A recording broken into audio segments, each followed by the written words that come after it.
Cerita ini sangat menarik dan berkisah tentang seorang anak laki-laki yang terjebak dalam sebuah game.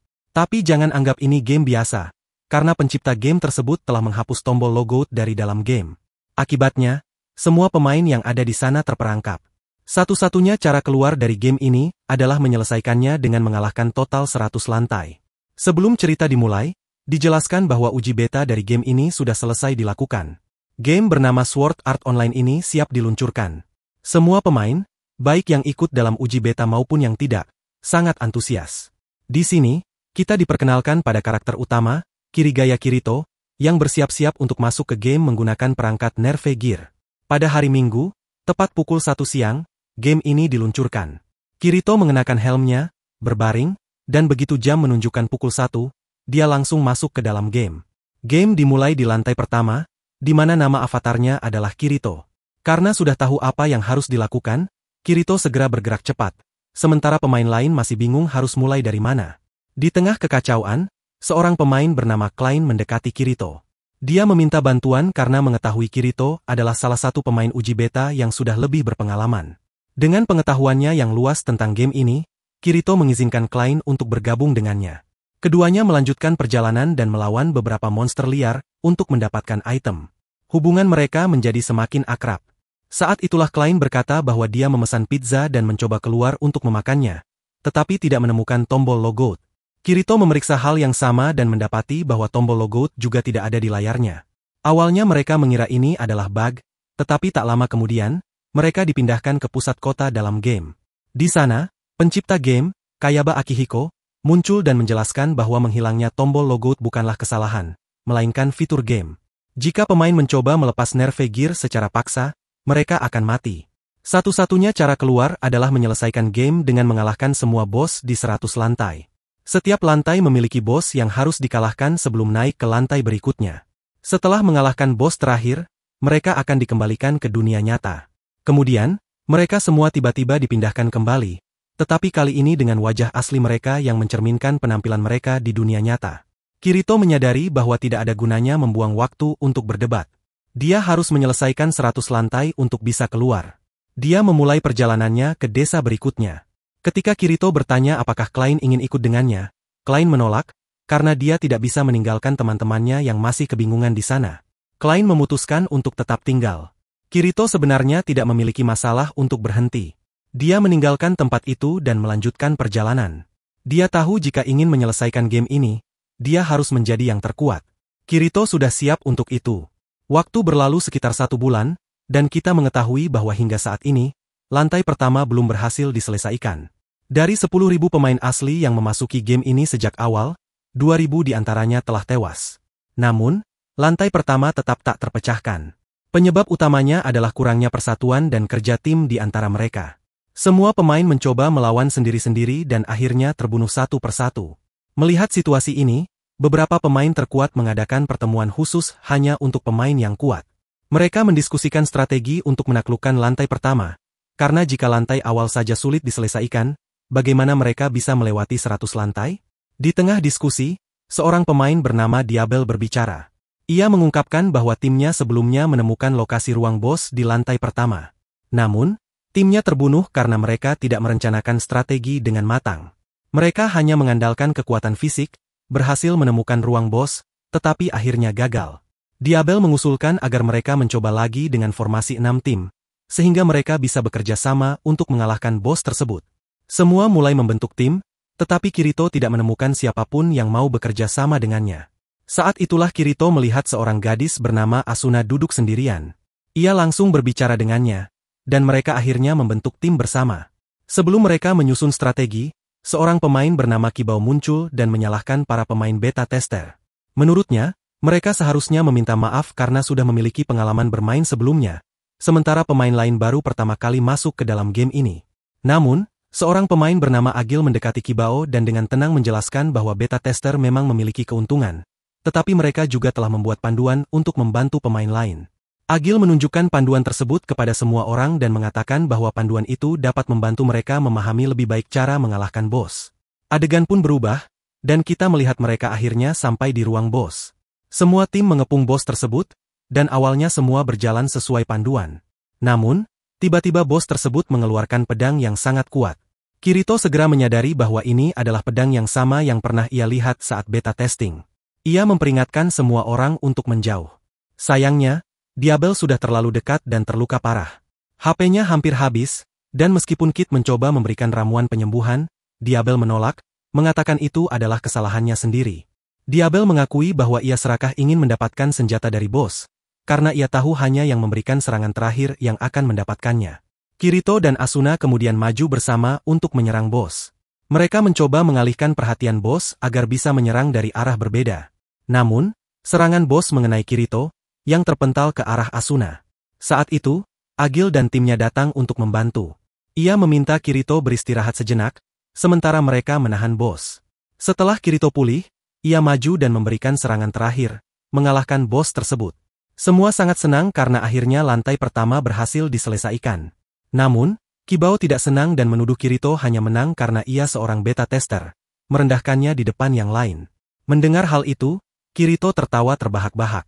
Awalnya, dia tidak ingin seperti ini, tetapi kini dia dengan bangga mengakui bahwa dia adalah seorang beta tester yang berbeda dari yang lain. Alasannya, selama fase uji coba, dialah yang berhasil menyelesaikan lantai-lantai terbanyak dalam game tersebut. Tak ada yang bisa menandinginya. Setelah itu, Kirito pergi karena tugasnya telah selesai. Tim mereka pun berpisah untuk berlatih dan menjadi lebih kuat sebelum memasuki lantai kedua. Asuna kemudian mengikuti Kirito dan berkata, "Kamu kuat, tapi aku tak ingin kamu melanjutkan perjalanan ini sendirian. Lebih baik kamu segera bergabung dengan guild agar lebih mudah menjadi kuat." Kirito mengangguk dan pergi. Adegan berganti, sebulan kemudian. Kirito kini bersama guild Moonlight Chats. Guild ini berterima kasih kepada Kirito karena telah membantu mereka menyelesaikan lantai pertama. Mereka bahkan menawarkan Kirito untuk bergabung dengan grup mereka. Setelah berpikir sejenak, Kirito menerima tawaran tersebut, tetapi ia tidak mengungkapkan level kekuatannya yang sebenarnya. Keesokan harinya, Kirito menerima pesan dari pemimpin guild. Sachi, salah satu anggota guild, menghilang. Pemimpin itu meminta Kirito untuk memberitahu jika menemukannya. Saat mencari, Kirito menemukan Sachi di tempat sepi. Sachi berkata, "Bagaimana jika kita pergi jauh dari sini? Aku tidak ingin bekerja keras untuk menyelesaikan game ini.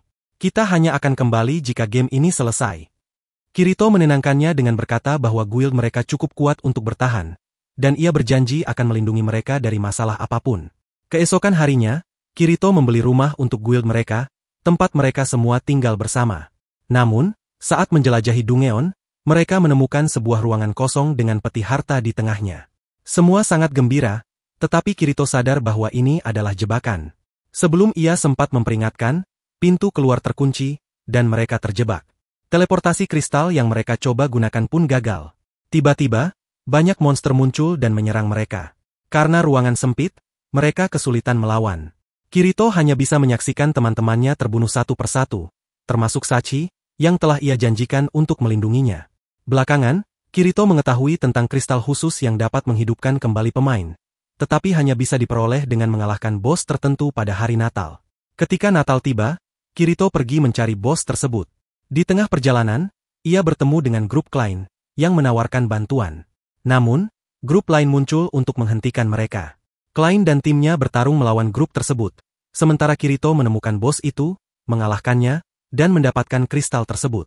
Namun, setelah kembali, Kirito mengetahui bahwa kristal itu hanya bisa digunakan 10 detik setelah seorang pemain meninggal. Karena teman-temannya telah meninggal beberapa bulan sebelumnya, kristal itu tidak berguna. Kirito menyerahkan kristal itu kepada Klein dan merasa sangat sedih. Kemudian, ia menerima pesan rekaman dari Sachi. Dalam pesan itu, Sachi berterima kasih kepada Kirito karena menjadi teman yang baik dan memintanya untuk tidak menyalahkan diri atas kematiannya. Pesan itu justru membuat Kirito semakin terpuruk. Setelahnya, kita melihat Silica, seorang Beastamer yang telah meninggalkan timnya setelah bertengkar dengan Rosalia, salah satu anggotanya. Saat kembali ke kota lain, ia diserang oleh monster. Hewan peliharaannya mencoba melindunginya, tetapi akhirnya terbunuh. Silica terluka parah, dan nyawanya terancam. Silica perlahan mulai kehilangan kekuatan dan hampir saja terbunuh oleh para monster. Tetapi tepat pada saat itu, Kirito muncul. Ia dengan cepat mengalahkan semua monster tersebut. Saat Silica mengucapkan terima kasih, Kirito melihat sebuah bulu di tangannya, yang ternyata adalah harta karun tingkat tinggi. Kirito bertanya dari mana ia mendapatkannya, dan Shilicha menjelaskan bahwa bulu itu muncul setelah hewan peliharaannya mati. Kirito lalu menjelaskan bahwa bulu itu membuktikan bahwa hewan peliharaan Shilicha sangat istimewa. Jika mereka bisa menemukan harta tertentu, mereka mungkin bisa menghidupkan kembali hewan itu dalam waktu 3 hari. Namun, harta yang mereka cari berbeda dari harta sebelumnya, yang hanya bekerja selama 10 detik. Shilicha merasa lebih semangat dan setuju untuk memulai pencarian. Mereka kembali ke kota tempat Shilicha sebelumnya berada dan bertemu dengan Rosalia, yang mengejek Shilicha karena kembali ke tempat itu tanpa hewan peliharaannya. Shilicha merasa sangat marah dengan sikap Rosalia, tetapi Kirito menjelaskan bahwa beberapa pemain memiliki sikap buruk karena mereka merasa terlalu kuat setelah mencapai level tertentu. Kirito juga memberitahu Shilicha bahwa selama uji beta, ia belajar bahwa pemain yang melakukan kejahatan akan memiliki garis oranye di atas kepala mereka, sementara garis merah berarti pemain tersebut telah membunuh pemain lain. Tak lama setelah itu, mereka merasa ada yang mengawasi mereka, tetapi saat mereka memeriksa, tidak ada siapapun di sekitar. Keesokan harinya, mereka teleport ke lantai 47 untuk mencari harta tersebut. Saat mereka sampai di tempat harta itu, Kirito merasa seseorang mengikutinya, tetapi ia mengabaikannya. Shilicha akhirnya menemukan bunga yang merupakan harta tersebut. Ia memutuskan untuk menyimpannya agar bisa menghidupkan kembali hewan peliharaannya nanti di kota. Dalam perjalanan kembali, Kirito meminta Shilicha berhenti. Saat itu, seorang pemain bernama Rosalia muncul dan mengungkapkan bahwa ia adalah anggota guild pembunuh pemain, PK Guild. Anehnya, Rosalia tidak memiliki tanda merah, melainkan tanda hijau di atas kepalanya. Kirito menyadari bahwa ini adalah trik dan ia sudah tahu tentang ini sebelumnya. Kirito menjelaskan bahwa ia mendapat informasi dari anggota guild Silver Fang, yang memohon bantuan untuk menangkap Rosalia karena ia telah membunuh teman satu timnya. Namun, tanda hijau di kepala Rosalia membuat orang lain ragu untuk mengambil tindakan. Kirito, yang mengetahui kebenaran, mempersiapkan jebakan untuk Rosalia. Saat rekan-rekan Rosalia muncul dan menyerang, Shilicha merasa takut mereka tidak akan selamat, tetapi Kirito maju sendirian dengan pedangnya. Meskipun mereka menyerang dengan berbagai cara, tubuh Kirito tidak terpengaruh.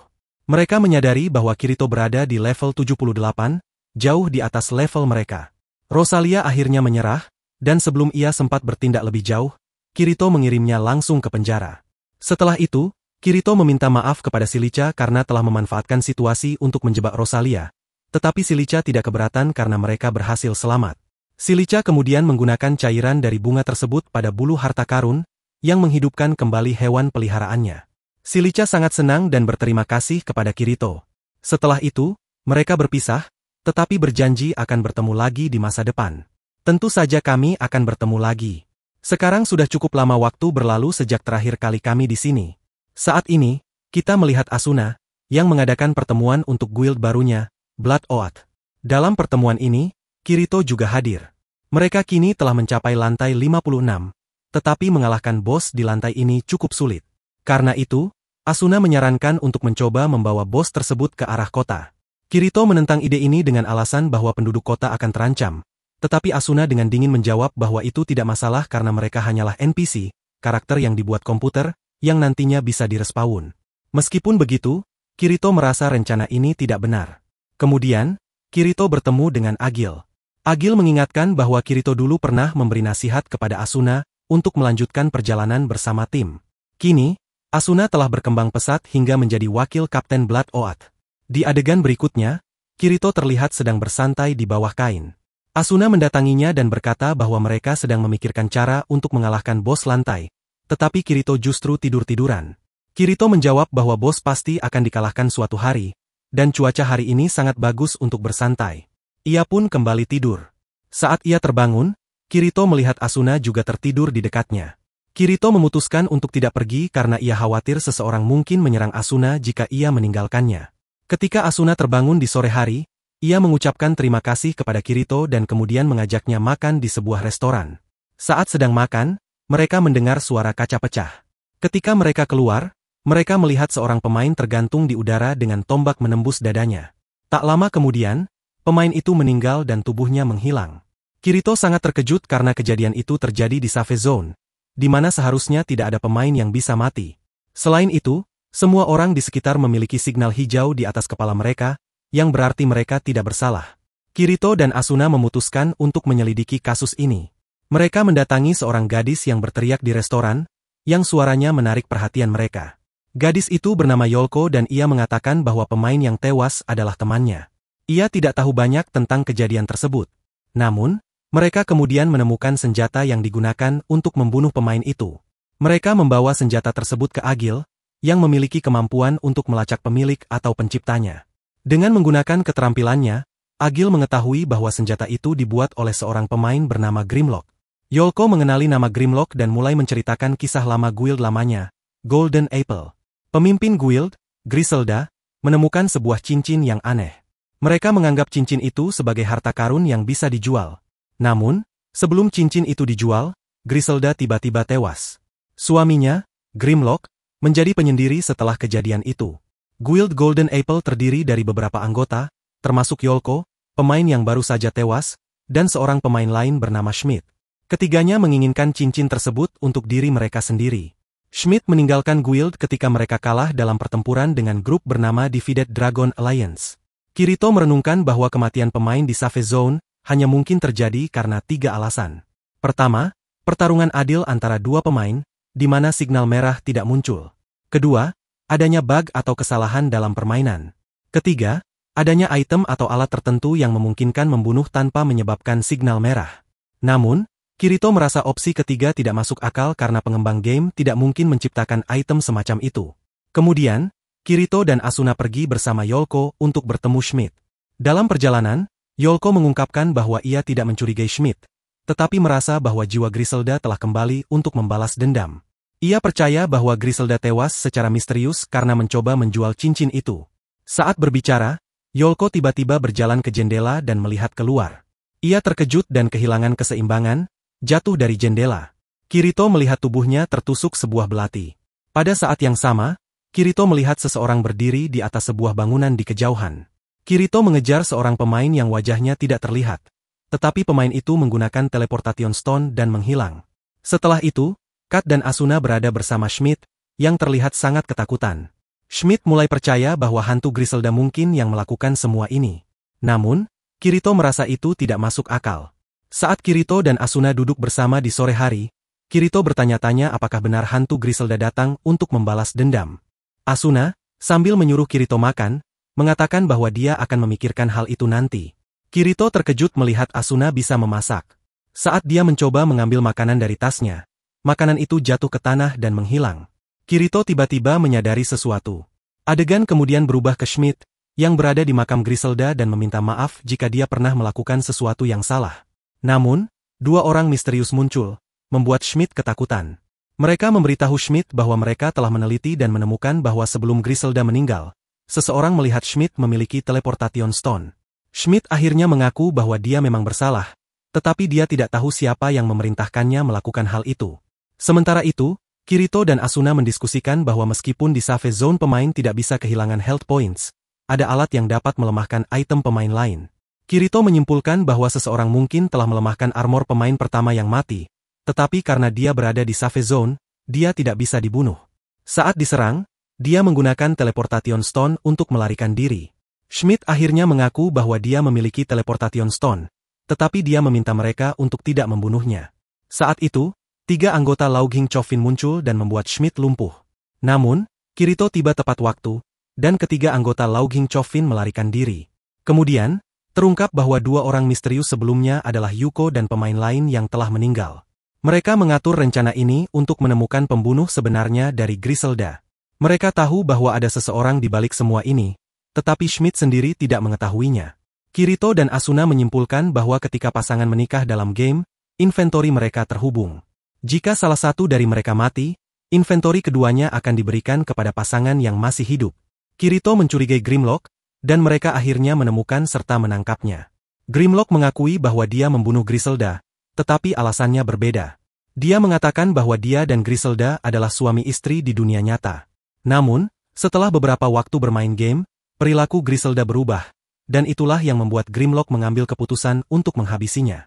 Dia telah merencanakan semuanya dan kemudian membantu Yuko dan pemain lainnya untuk menemukan para pembunuh agar tidak ada yang mencurigainya. Namun sekarang Yuko dan pemain lainnya membawanya untuk mengajarinya dengan penuh kasih. Saat ini, Asuna sedang bertanya kepada Kirito apakah di masa depan jika dia menikah dan istrinya berubah, apa yang akan dia lakukan? Kirito menjawab bahwa meskipun itu terjadi, dia tidak akan pernah membunuh siapapun. Namun, saat itu, mereka melihat Guild datang ke sana untuk membalas dendam. Dia hanya senang karena Kirito telah mengungkap hal itu. Beberapa waktu kemudian, kita melihat Asuna pergi menemui temannya, Lisbeth, yang sebenarnya adalah seorang pandai besi. Artinya, dia membuat senjata. Saat ini, Asuna mengatakan bahwa dia sudah beberapa hari tidak bertemu dengan Kirito dan tidak tahu di mana dia sibuk. Itulah sebabnya dia merindukannya. Namun, setelah Asuna pergi, Kirito juga datang ke sana. Dia datang untuk bertemu Lisbeth karena dia membutuhkan pedang yang lebih kuat dari pedangnya yang sebelumnya. Lisbeth kemudian menunjukkan pedang paling kuat miliknya, tetapi ketika Kirito memukul pedang itu dengan pedangnya sendiri, pedang yang paling kuat itu hancur menjadi beberapa bagian.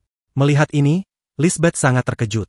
Kirito berkata bahwa dia harus menggunakan logam yang benar-benar kuat. Kirito sudah menjelajahi lantai sebelumnya, jadi dia tahu ada seekor naga yang memakan kristal di sana, dan ketika kristal itu bertemu dengan asam di dalam perutnya, itu menciptakan logam yang sangat kuat. Kirito mengatakan bahwa jika kita dapat menemukan logam dari perut naga tersebut, kita bisa membuat pedang yang sangat kuat. Untuk mencari logam tersebut, mereka berdua pergi ke lantai 55, tempat yang dipenuhi salju. Saat mereka bergerak maju, mereka berhasil menemukan naga tersebut. Namun, saat Kirito menyerangnya, naga itu juga melancarkan serangan balasan, menyebabkan Kirito dan Lisbeth jatuh ke dalam lubang besar. Tidak ada jalan keluar lain dari lubang ini, kecuali melalui lubang di bagian atas tempat mereka jatuh. Kirito segera mencoba memanjat ke atas dengan cepat, tetapi karena permukaannya licin karena es, dia tidak bisa memanjat dan jatuh kembali. Mereka tidak menemukan jalan keluar lain, dan malam pun mulai tiba, jadi mereka memutuskan untuk tidur di sana. Keesokan paginya, ketika Lisbeth bangun, dia melihat Kirito menggali tanah. Saat menggali, dia menemukan logam khusus dari perut naga yang mereka cari. Sekarang mereka hanya perlu mencari cara untuk keluar dari sana. Pada saat itu, naga tersebut kembali ke sarangnya. Tempat itu memang rumahnya. Namun, ketika naga itu turun, Kirito dan Lisbeth berhasil naik ke kepalanya. Ketika naga itu mengangkat kepalanya, mereka berhasil keluar. Setelah itu, Lisbeth membuatkan pedang khusus untuk Kirito, dan Kirito sangat senang karena dia memang menginginkan pedang yang sekuat itu. Namun, saat Kirito mencoba membayar Lisbeth, dia menolak uang itu. Sebagai gantinya, Lisbeth ingin menjadi pandai besi pribadi Kirito. Selain itu, setelah menghabiskan begitu banyak waktu bersama, Lisbeth mulai memiliki perasaan untuk Kirito, yang hampir dia ungkapkan, tetapi Asuna datang pada saat itu sehingga Lisbeth tidak bisa mengungkapkan perasaannya. Adegan kemudian berubah, dan kita melihat bahwa 2 tahun telah berlalu sejak permainan ini diluncurkan. Kirito kembali berpetualang sendirian untuk menjadi lebih kuat, dan sekarang dia sedang memburu beberapa monster di hutan. Dia sedang dalam perjalanan ketika dia bertemu dengan seekor rakun, yang merupakan hewan yang sangat langka. Kirito menangkapnya dan kemudian membawa rakun itu kepada Agil. Dia mengatakan bahwa dia telah menangkap rakun itu. Tangan Agil gemetar melihat bahwa Kirito membawa rakun dengan peringkat S, yang sangat langka dan juga kuat. Makan rakun ini akan memberikan kemampuan khusus. Kirito memintanya untuk memasak, tapi Agil menolak karena dia tidak cukup mahir dalam hal itu. Kirito bertanya siapa yang bisa memasaknya. Tiba-tiba, Asuna datang bersama seorang anggota kelompok Blood Oath lainnya. Dia mengatakan bahwa dia telah meningkatkan keterampilan memasaknya. Jadi dia bisa membantu Kirito jika mereka membagi makanan 50-50. Kirito setuju. Meskipun Asuna bersedia memasak untuknya, Kirito tidak punya tempat untuk tinggal dan makan. Tapi Asuna mengatakan bahwa dia bisa datang ke rumahnya. Kirito terkejut mendengarnya. Kita juga mengetahui bahwa anggota Blood Oath yang bersama Asuna adalah pengawalnya. Asuna mengatakan kepadanya bahwa karena Kirito ada bersamanya, dia tidak perlu tinggal di sana. Pengawal merasa bahwa Asuna mungkin menganggap Kirito lebih kuat darinya. Pengawal itu mengatakan, bagaimana kamu bisa mengatakan itu? Tetapi Asuna menjawab bahwa itu adalah keputusannya, dan akhirnya pengawal itu harus pergi. Di rumah, Asuna memberi Kirito makanan dan kemudian mengatakan dengan nada serius bahwa dia tidak bisa bertahan sendirian sebagai pemain solo di dunia ini karena semakin jauh mereka maju, semakin besar bahaya yang mereka hadapi. Jadi, mereka harus membentuk tim berdua. Kirito setuju dan mereka membentuk tim. Keesokan harinya, Kirito duduk ketika Asuna datang menemuinya dengan cara yang tidak biasa. Pada saat yang sama, pengawal datang dan menantang Kirito bertarung karena dia ingin melihat apakah Kirito benar-benar layak melindungi Asuna. Kirito setuju untuk bertarung, tetapi pertarungan itu hanya berlangsung dengan satu serangan karena ketika pedang pengawal itu bertabrakan dengan pedang Kirito, pedang itu dengan mudah patah. Pedang baru Kirito dari logam itu hampir tidak mungkin untuk dipatahkan. Namun, pengawal itu tidak mau mengakui kekalahan dan berkata bahwa dia tidak akan menerima kekalahan ini. Tetapi bagaimanapun juga, dia telah kalah. Kemudian, kita melihat Kirito dan Asuna mencapai lantai 74 untuk mengalahkan bos di sana. Dalam perjalanan, mereka bertemu beberapa monster yang mereka kalahkan bersama-sama, dan Kirito berpikir bahwa bergabung dengan Asuna tidaklah salah. Saat mereka sampai di depan ruangan bos, mereka berdua mengeluarkan batu teleportasi, karena mereka tahu bahwa bos lantai 74 bukanlah musuh biasa.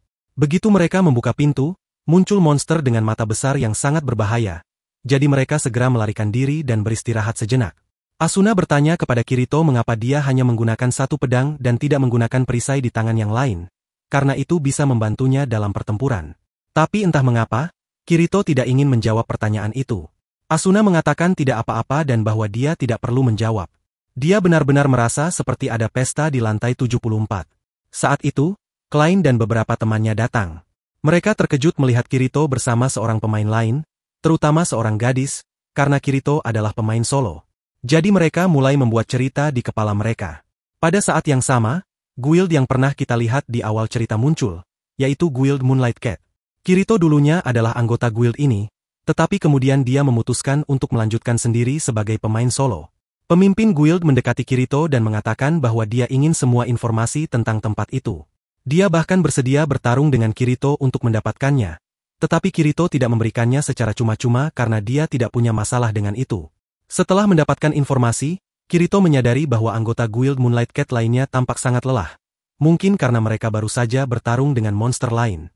Setelah itu, pemimpin mereka mulai membawa mereka untuk melawan bos di lantai 74. Namun, Kirito yang sudah melihat bos tersebut memperingatkan mereka dan berkata bahwa dalam kondisi ini, mereka tidak akan mampu mengalahkannya. Meskipun begitu, pemimpin mereka tetap tidak mendengarkan dan tetap membawa mereka. Tak lama kemudian, Kirito, Asuna, dan Klein serta teman-temannya mendengar suara teriakan, sehingga mereka semua berlari langsung menuju ruangan tersebut. Sesampainya di sana, mereka melihat bahwa pemimpin guild Moonlight Cat dan yang lainnya tidak bisa menggunakan teleport stone. Kirito langsung teringat pada ruangan tempat dia sebelumnya terjebak, di mana dia juga tidak bisa menggunakan batu teleportasi. Saat ini, banyak anggota guild yang sudah tewas, tetapi Kirito dan Asuna memutuskan untuk menyelamatkan sebanyak mungkin orang. Kirito maju dan mencoba menghentikan bos dengan pedangnya, sementara Asuna, Klein, dan teman-temannya bekerja sama mengevakuasi anggota yang masih hidup dan hanya terluka dari ruangan tersebut. Saat bertarung, Kirito berpikir bahwa dia butuh satu pedang lagi. Dia segera memeriksa inventarisnya dan menemukan satu pedang tambahan. Hingga saat ini, Kirito belum pernah mendengar ada pemain yang bisa menggunakan dua pedang sekaligus dengan sempurna. Namun, dia sangat yakin dengan kemampuannya. Dia pun mengeluarkan pedang kedua dan mulai menyerang dengan dua pedang tersebut.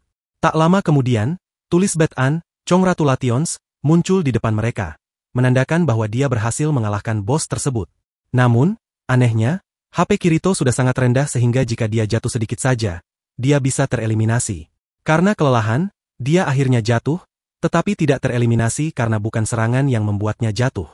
Melihat kemampuan Kirito dengan pedang ganda, semua orang sangat terkejut. Klein berkata, "Bagaimana kau bisa menggunakan kemampuan itu? Tidak ada informasi tentangnya di panduan. Ini adalah keterampilan yang sangat langka. Hingga saat ini, belum ada yang bisa menggunakannya." Mereka semua sangat terkesan dengan Kirito, dan itulah mengapa mereka tidak akan meninggalkannya selama beberapa hari ke depan. Namun, karena kemampuan ini, Kirito akhirnya menarik perhatian Blood Oath Guild. Wakil Kapten Guild, Asuna, yang juga adalah kapten, memanggil Kirito. Wakil kapten sudah tahu tentang hubungan antara Kirito dan Asuna, dan dia berkata, "Kau ingin mencuri salah satu anggota kami." Namun, Kirito tidak mengerti maksudnya. Sang kapten juga mengetahui bahwa Kirito memiliki keterampilan khusus, jadi dia menantang Kirito untuk melihat apakah dia benar-benar kuat atau tidak. Dia membuat taruhan bahwa jika Kirito kalah, dia harus bergabung dengan guild mereka. Kirito menerima tantangan itu. Pertarungan mereka akan berlangsung dengan sangat adil, dan mereka bertemu di arena yang sangat besar, di mana banyak penonton hadir karena Kapten Blood Oath Guild sangat terkenal. Seperti Kirito, kapten tersebut juga memiliki kemampuan khusus, yaitu dia bisa menggunakan pedang dan perisai sekaligus, yang sangat kuat. Pertarungan dimulai, dan diketahui bahwa hingga saat ini, tidak ada yang pernah berhasil menyerang kapten tersebut. Artinya, dia belum pernah menerima kerusakan karena selalu melindungi dirinya dengan perisainya. Namun, Kirito berhasil memukul mundur perisai kapten dan memberinya luka pertama, tetapi kapten itu tidak mau menyerah. Kirito kemudian melihat kesempatan lain dan mulai menyerang, tetapi tiba-tiba waktu melambat, membuat kapten dapat menghindar, menahan pedang Kirito dengan perisainya, dan kemudian menyerang balik hingga menjatuhkan Kirito ke bawah. Kekalahan Kirito saat itu benar-benar mengejutkan karena dia sama sekali tidak mengerti apa yang sebenarnya terjadi. Namun, sekarang dia harus bergabung dengan Blood Oath Guild. Setelahnya, Asuna bertanya kenapa Kirito tidak ingin bergabung dengan guild mereka. Kirito kemudian menceritakan kisah awalnya. Dia menjelaskan secara rinci bagaimana dia pernah berjanji untuk melindungi Moonlight Cat Guild, tetapi dia tidak berhasil menyelamatkan semua anggotanya saat itu. Karena itu, dia memutuskan untuk tidak bergabung dengan guild manapun lagi. Mendengar hal itu, Asuna tampak sedikit sedih. Setelah itu, saatnya untuk latihan, karena Kirito baru saja bergabung dengan guild yang baru. Yang menarik adalah Kirito harus pergi berlatih hari itu bersama Asuna dan seorang pengawal. Godfrey, yang merupakan supervisor mereka, juga akan ikut serta karena dia adalah senior mereka. Saat latihan, tiba-tiba pengawal tersebut menyerang Kirito dengan menggunakan zat kimia yang bisa membuat tubuh lumpuh. Begitu Kirito terkena serangan itu, tubuhnya pun menjadi lumpuh. Setelah itu, pengawal tersebut mendekati Godfrey dan menyerangnya, membunuhnya dalam beberapa saat. Setelah membunuh Godfrey, pengawal tersebut menuju ke arah Kirito. Namun, sebelum menghabisi Kirito, dia mengungkapkan bahwa dia sebenarnya adalah anggota dari Laughing Chofin Group. Kirito terkejut mendengarnya dan mencoba menyembuhkan dirinya, tetapi efek zat kimia itu belum sepenuhnya hilang. Pada saat itu, tepat di waktu yang tepat, Asuna muncul dan menyerang pengawal tersebut.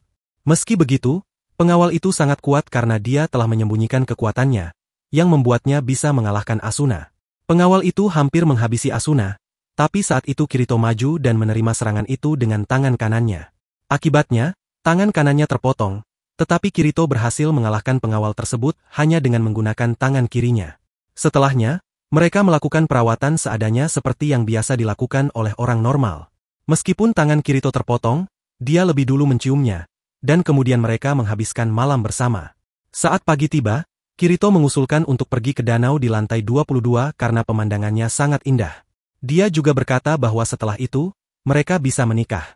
Itu adalah keputusan besar, jadi Asuna tidak bisa memutuskannya sendiri.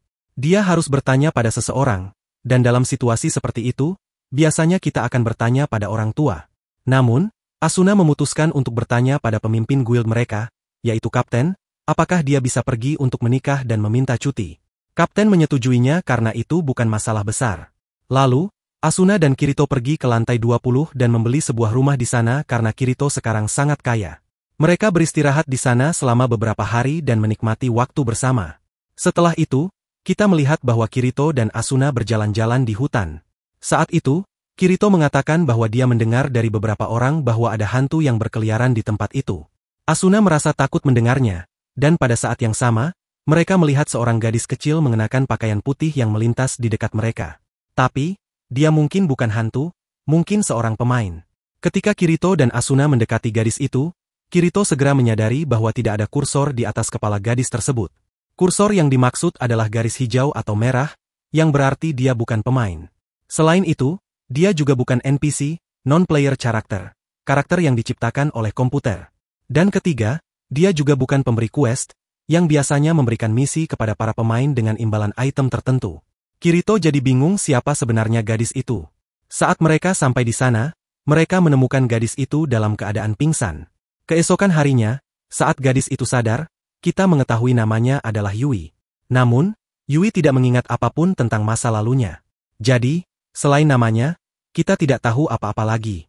Yui juga tidak bisa berbicara dengan lancar, sehingga dia tidak bisa menyebut nama Kirito dengan benar.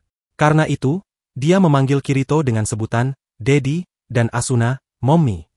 Saya tidak akan berkomentar tentang hal itu, tapi hal yang menarik adalah dalam waktu singkat, Kirito dan Asuna menjadi teman, dan mereka akhirnya menikah.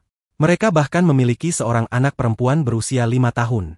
Namun, setelah itu, Kirito membuat keputusan yang tepat, dia berusaha mencari orang tua atau seseorang yang mengenal anak itu agar bisa menyerahkan anak tersebut. Sebenarnya, saya hanya bercanda, dia hanya pergi mencari anggota keluarga anak tersebut untuk tujuan sosial. Mereka berdua, bersama anak itu, yang bernama Yui, pergi ke lantai pertama, karena harus memulai dari awal. Saat mereka maju, mereka menyadari bahwa banyak pemain tidak maju lebih jauh. Mereka tidak berani melanjutkan ke depan karena takut menghadapi pertempuran, sehingga mereka tetap tinggal di lantai pertama, menjalani bisnis mereka di sana. Beberapa bahkan membuka toko, sementara yang lain bergabung dengan guild lain. Ada satu guild yang terdiri dari beberapa prajurit, yang saat itu mengganggu beberapa anak. Mereka merasa hebat karena mengganggu anak-anak itu. Hal ini tidak disukai oleh Asuna, tetapi dia mengajarkan pelajaran kepada mereka dengan sangat lembut. Setelah itu, ketika kita kembali ke Kirito, kita melihat bahwa Kirito sedang menggendong Yui, tetapi tiba-tiba Yui mendengar suara dan mengangkat tangannya ke langit. Karena suara itu, dia pingsan, yang membuat Kirito dan Asuna panik. Mereka segera membawanya ke gereja. Di sana, Kirito bertemu dengan seorang pemain yang tinggal di lantai pertama dan merawat anak-anak di sana. Tetapi, dia mengatakan bahwa dia belum pernah melihat Yui dan tidak mengenalnya. Kemudian, Kirito bertemu dengan seorang pemain lagi, seorang gadis bernama Yulier. Yulier mendatangi Kirito dan Asuna untuk mengucapkan terima kasih karena telah mengajari para prajurit itu dengan lembut, sebab mereka selalu mengganggu orang lain dan tidak pernah mendengarkan. Tetapi, kini mereka diajari dengan sangat lembut sehingga mungkin mereka tidak akan membuat kesalahan yang sama lagi. Kemudian gadis itu meminta bantuan Kirito dan menceritakan bahwa kapten guildnya yang bernama Tinker telah hilang. Dia juga menceritakan sebuah kisah tentang Kibao, yang pada awalnya menyebut Kirito dengan sebutan yang buruk karena Kirito adalah seorang beta tester. Kisahnya seperti ini. Kibao tinggal di lantai pertama karena, sejak awal, kita tahu dia pengecut. Kemudian dia memanggil Tinker untuk berbicara. Karena Tinker adalah pemimpin guild yang baik, dia menyetujui pertemuan itu. Kibao memanggilnya ke tempat yang berbahaya, tetapi tidak memberitahunya bahwa tempat itu berbahaya. Kibao mengatakan bahwa dia ingin membicarakan sesuatu, jadi Tinker datang sendirian tanpa persiapan. Setelah itu, Yulier menjelaskan bahwa Tinker tidak pernah kembali dan mungkin sudah terbunuh. Asuna awalnya tidak percaya dengan cerita Yulier, tetapi Yui mengatakan bahwa Yulier mengatakan yang sebenarnya. Kirito memutuskan untuk membantu, jadi mereka pergi ke tempat berbahaya tersebut. Tempat berbahaya itu tidak terlalu jauh, dan ketika mereka tiba, mereka melihat bahwa Tinker belum mati, tetapi hanya terjebak di dalam bahaya tersebut. Melihatnya, Yulier, yang mungkin menyukainya, berlari ke arah Tinker, tetapi Tinker memperingatkan agar tidak mendekat karena ada jebakan. Namun, dia tidak mendengarkan, dan tiba-tiba muncul makhluk besar semacam monster tingkat bos di depannya. Tingkat bos tidak ada level yang sempurna. Monster ini lebih kuat daripada semua lawan yang pernah dilawan Kirito sebelumnya. Kirito berencana bertarung melawan monster itu, tetapi tidak ada yang bisa mengalahkannya karena level monster itu lebih tinggi dari mereka semua. Namun, Yui maju ke depan. Meskipun dia masih anak kecil, ternyata Yui adalah objek abadi. Dia memiliki kekuatan imunitas, dan dengan kekuatannya, monster itu tidak bisa berbuat apa-apa. Dengan satu serangan saja, Yui mengalahkan monster tersebut. Setelah itu, Yui mendapatkan kembali ingatannya. Dia mengingat semuanya dan memberitahu Kirito dan Asuna bahwa dia adalah objek abadi, semacam AI yang dikembangkan di dalam permainan. Tugasnya adalah mengendalikan emosi semua pemain, tetapi karena suatu kesalahan, dia tidak bisa melakukan itu dan hanya bisa mengamati emosi pemain lain. Namun, suatu ketika, dia melihat Kirito dan Asuna, yang telah menemukan kebahagiaan di dalam permainan ini. Maksudnya, pemain lain yang ada di sini merasa tertekan karena memikirkan cara untuk melewati permainan ini, sementara Kirito dan Asuna terlihat bahagia.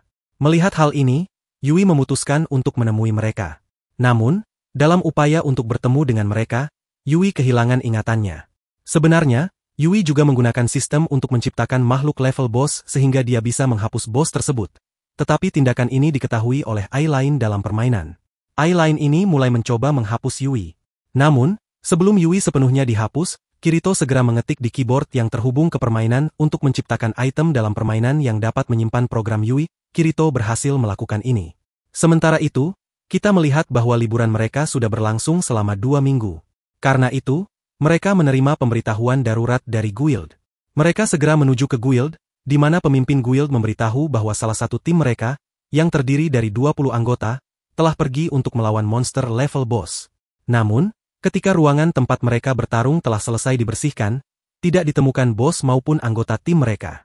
Jika para pemain telah kalah, seharusnya tubuh mereka ditemukan di sana, tetapi hal itu tidak terjadi. Oleh karena itu, pemimpin guild meminta Kirito dan Asuna untuk membentuk tim lain dan pergi ke tempat itu untuk menyelidiki apa yang terjadi. Awalnya, Kirito menolak permintaan ini karena tempat itu sangat berbahaya. Namun, Asuna menangis dan mengatakan bahwa dia tidak bisa membiarkan Kirito pergi sendirian. Akhirnya, Kirito setuju. Saat mereka keluar, mereka bertemu dengan Klein dan Agil, yang sudah siap membantu mereka. Mereka berempat membentuk tim baru dengan beberapa pemain lainnya dan pergi ke tempat itu. Ketika mereka tiba di ruangan tersebut, awalnya tampak kosong, tetapi tiba-tiba monster boss berwujud kerangka yang sangat mengerikan muncul dari atas. Monster ini sangat berbahaya. Satu serangannya saja dapat menghancurkan para pemain. Namun, Kirito dan Asuna berhasil menghindari setiap serangannya dengan bantuan pedang mereka. Pemimpin guild juga hadir untuk membantu mereka. Dengan bekerja sama, mereka akhirnya berhasil mengalahkan monster itu. Namun, kondisi mereka sangat buruk hingga mereka mulai berpikir bahwa menyelesaikan lantai ke-75 akan sangat sulit. Masih ada 25 lantai lagi yang harus dilalui, dan mereka kehilangan teman-teman mereka di setiap lantai. Selama waktu itu, Kirito melihat status HP pemimpin guild. Biasanya, HP para pemain berwarna hijau saat penuh, kuning saat setengah, dan merah di tahap akhir. Namun, HP pemimpin guild tetap hijau meskipun sudah setengah. Hal ini membuat Kirito curiga karena itu tidak mungkin terjadi. Untuk memastikan, Kirito segera menyerang pemimpin guild. Sebelum serangan itu mengenai, serangan tersebut dihancurkan, dan sebuah tag muncul di depan Kirito dengan tulis Bet-an, Immortal Object. Tag yang sama pernah muncul sebelumnya pada saat Yui, Kirito menyadari bahwa pemimpin guild adalah objek yang tidak bisa mati. Dia terkejut dan bertanya-tanya bagaimana hal ini bisa terjadi karena memasukkan objek immortal ke dalam permainan akan merusak kesenangan permainan. Kirito kemudian mengetahui bahwa pemimpin guild sebenarnya adalah Kayaba Akihiko, orang yang menciptakan permainan Sword Art Online, tempat Kirito dan yang lainnya berada. Semua pemain merasa terjebak, tetapi Kayaba mengatakan bahwa ia hanya ingin bersenang-senang. Ia berharap Kirito akan sampai di lantai 100 bagaimanapun caranya. Kayaba mengungkapkan bahwa tujuannya adalah bertarung dengan Kirito di lantai 100. Namun, karena rahasia itu sudah terbongkar, Kayaba langsung menantang Kirito. Jika Kirito berhasil mengalahkannya, ia berjanji akan memberi izin kepada semua pemain untuk keluar dari permainan. Keputusan ini sangat sulit bagi Kirito karena teman-temannya, termasuk Asuna, memintanya untuk tidak menerima tantangan tersebut. Ada dua alasan utama. Alasan pertama adalah jika Kirito menolak bertarung, Kayaba akan kembali ke lantai 100, memberi Kirito lebih banyak waktu untuk memperkuat dirinya. Namun, waktu yang diberikan terlalu lama, dan Kirito merasa ia tidak bisa menunggu. Akhirnya, Kirito memutuskan untuk menerima tantangan tersebut dan berjanji akan mengalahkan Kayaba dengan cara apapun. Sebelum pertarungan dimulai, Kirito meminta Kayaba untuk memastikan bahwa jika ia kalah dan meninggal, Kayaba harus menjelaskan situasinya kepada Asuna. Permintaan ini datang karena Asuna sebelumnya mengatakan bahwa jika Kirito mati, ia tidak akan sanggup hidup tanpa dirinya. Oleh karena itu, Kirito membawa Asuna bersamanya hingga lantai ini. Namun, dalam pertarungan ini, Kirito menyadari bahwa Kayaba sangat sulit dikalahkan karena ia adalah pencipta permainan ini. Kayaba mampu menangkis setiap serangan Kirito dengan mudah. Saat Kayaba bersiap melakukan serangan terakhir yang berpotensi membunuh Kirito, Asuna tiba-tiba mengorbankan dirinya untuk melindungi Kirito. Ia menerima serangan itu dan kehilangan nyawanya. Setelah itu, Kayaba langsung menyerang Kirito dan menembus tubuhnya dengan pedangnya. HP Kirito menjadi 0, artinya ia seharusnya mati. Tetapi Kirito menolak menyerah. Dengan kekuatan terakhirnya, ia berhasil menusuk tubuh Kayaba menggunakan pedangnya. Kirito memutuskan bahwa meskipun ia mati, ia tidak akan membiarkan Kayaba hidup. Saat Kirito kehilangan kesadarannya, ia tiba-tiba teleportasi ke tempat yang aneh. Di sana, ia bertemu dengan Asuna dan Kayaba. Kayaba mengakui bahwa ia sendiri tidak tahu mengapa ia menciptakan permainan ini, tetapi ia merasa bahwa alasannya mungkin adalah keinginannya untuk menciptakan dunia di mana tidak ada yang bisa mengontrolnya. Setelah percakapan itu, Kirito dan Asuna saling berpelukan untuk terakhir kalinya, bahagia karena mereka bisa bertemu lagi. Tiba-tiba, Kirito terbangun di rumah sakit. Ia memutuskan untuk mencari Asuna di dunia nyata. Dengan itu, cerita ini berakhir di sini. Namun, bagian selanjutnya dapat dibuat jika cerita ini mendapat cukup banyak dukungan.